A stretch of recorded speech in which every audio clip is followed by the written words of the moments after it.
दिल्ली के पीडब्ल्यूडी के नालों की सफाई को लेकर के एक टेंडर पास होता है और सीमापुरी विधानसभा का ये केस है कि उसके अंदर कर्मचारी जाता है सफाई करने के लिए और कहा जा रहा है कि बिना उपकरण को जो सेफ्टी वो है बिना उसके जाता है और उसका मौत हो जाती है। हमारे बीच में स्थानीय विधायक वीर सिंह दिगान जी आम आदमी पार्टी से। सर क्या कुछ कहना चाहेंगे जो मामला पूरा सामने है?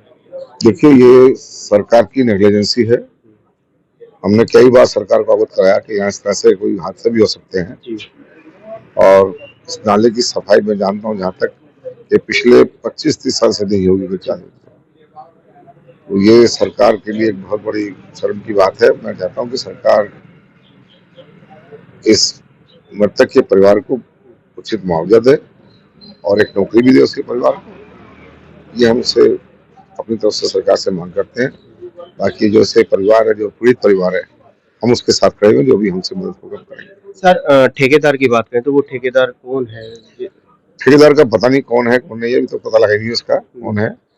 ये तो अधिकारी आज छुट्टी के दिन है ना, कोई ज्यादातर ऑफिस खुले नहीं है। जी जी जी। तो मेरे ख्याल से तो अधिकारी को पता होगा ठेकेदार को, हमें तो ठेकेदार से कोई वास्ता होता नहीं। जी। जब नाले की सफाई के लिए आया तो आपके पास भी वो आया होगा कि सर मुझे इस नाले की सफाई करनी है? नहीं, बिना कोई पूछ हमारे पास नहीं, कोई हमारे पास कोई ऐसे थोड़ी आता है कोई काम करेंगे। जी जी।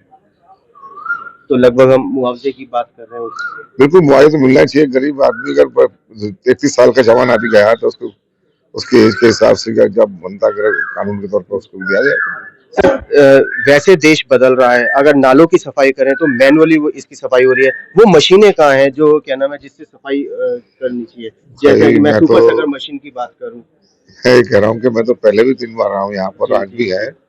नालों की तो प्रॉपर जो है सफाई होती नहीं है। दिलशाद गार्डन में डीडीए का पार्क का नाला है ये। डीडीए के कारण जो है ना ये इतनी नाला रुका हुआ है कि इसमें आगे जाके तो पेड़ हुए हैं नाले के अंदर बीच में। तो इसका सबूत सीधा है, वो जब सफाई होती है तो पेड़ थोड़ी उगते हैं वहाँ पर। बिल्कुल बहुत लापरवाही है सरकार की। परवीन जी क्या कुछ कहेंगे? ये जो मैं तो यही कहूँगा, एक गरीब घर का बच्चा था, बिना सेफ्टी के उसको भेज दिया गया। गवर्नमेंट क्या चाहती है? गवर्नमेंट जो दिल्ली सरकार है, जहां आम आदमी पार्टी के विधायक है, उन्हें कोई ना तो सूचना देती है ना उन्हें कुछ बताती है। हम लोगों ने, विधायक जी ने तो इसका बार बार जो जिक्र भी किया है, सर्वे भी करा है। संजय गोयल जी के एरिया में जो नाला है वहाँ भरा पड़ा है पूरा। हमारे विधायक जी भी गए थे और स्थानीय लोगों की जो लिखित शिकायत भी थी। हमारे यहाँ से जो वार्ड अध्यक्ष है जो दिलशाद गार्डन से, उन्होंने लिखित शिकायत भी दे रखी है, तब भी इस पे कोई कार्रवाई नहीं जो करती दिल्ली गवर्नमेंट। विधायक जी अपने स्तर से बहुत जो काम करते हैं, लेकिन वही बात है, गवर्नमेंट जहाँ आम आदमी पार्टी के विधायक वहाँ कुछ करते नहीं है। ठेकेदार का जैसे पता नहीं है कि कौन है, ठेकेदार का भी किसको टेंडर दिया गया? किसी को अभी इसके बारे में जो जानकारी नहीं है। हमारे विधायक जी अपने जो माध्यम से उसका जो पता कर रहे हैं कौन है क्या है।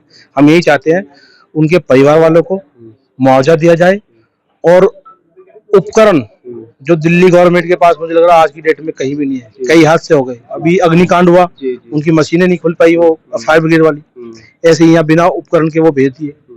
क्या मतलब है? उनके पास उपकरण तो होनी चाहिए और जो सेफ्टी बेल्ट तो होनी चाहिए। अब हादसा होने के बाद अब कैसे करा दी दिल्ली गवर्नमेंट ही? मृतक का परिवार हमारे साथ में है। आप अपना नाम बताएं। अमरदीप। अमरदीप जी क्या कहना चाहेंगे? आपके भाई थे वो? हाँ जी। क्या नाम? राहुल। क्या सरकारी उसमें थे या प्राइवेट? प्राइवेट। प्राइवेट प्राइवेट काम। जी।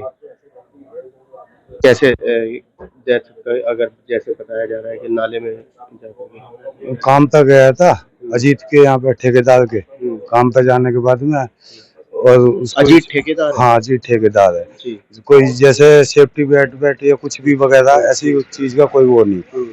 जो हमारा तो भाई गया ही हाथ से, उसके अजीत ये ठेकेदार है कोई भी हो, अगर उसमें कोई सेफ्टी बेल्ट या कोई भी चीज है कि वो करे तो ऐसा नहीं होता। आपसे बड़े थे छोटे? छोटे में। छोटे कितने साल का?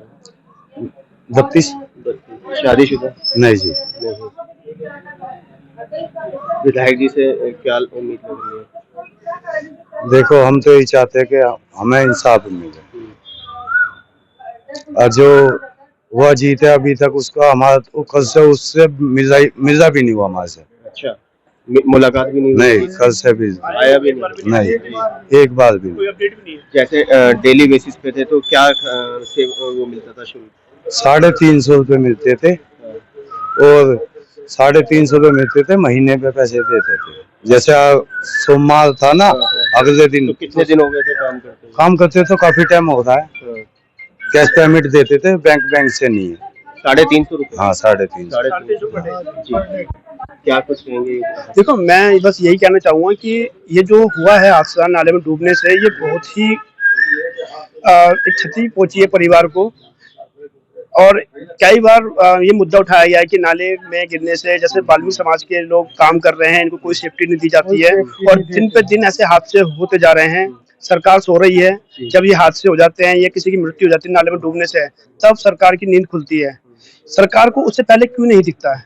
आपको नहीं लगता कि काम लेने से पहले सबसे पहले खुद हमें जागरूक होना होगा, सबसे पहले ये चीजें लेनी चाहिए कि हमें सेफ्टी उपकरण मुहैया कराइए? देखिए, अगर मैं सेफ्टी की बात करता हूँ, अगर इनको इतनी नॉलेज होती सेफ्टी के मामले में तो शायद ये यहाँ पे काम ही नहीं करते, क्योंकि ये पढ़े लिखे नहीं होते हैं, अनपढ़ है। इनको 2 पैसा मिलता है, 350 रुपए दिहाड़ी क्या होती है, नाले में चले गए काम करने के लिए। लेकिन जो ठेकेदार होता है, गवर्नमेंट होती है, उनका भी ये कार्य बनता है कि इनको सेफ्टी दी जाए, क्योंकि वो तो पढ़े लिखे लोग हैं, वो नहीं देते हैं और ये लोग काम करते हैं। ठेकेदार अपना पैसा बचाता है। 350 रुपए होते क्या है सर दिन के? कुछ नहीं होते हैं। और ये अपनी जान पे खेल के साफ सफाई कर रहे हैं, सुरक्षा कर रहे हैं, लेकिन फिर भी इनकी कोई नहीं सुनता। आज हादसा इतना बड़ा हो चुका है, कोई अधिकारी देखने वाला नहीं आया, इनका ठेकेदार नहीं आया। अजीत परिवार में ये इनकी स्थिति इतनी मजबूत नहीं है जो अपना घर को चला पाए। कंफर्म है ये अजीत ठेकेदार ही है? हाँ, कंफर्म है, कंफर्म है। इनके जो साथ के लड़के हैं जो काम कर रहे हैं, वो भी ये बता रहे हैं कि अजीत है। दिल्ली गवर्नमेंट के अंडर में ये आते हैं।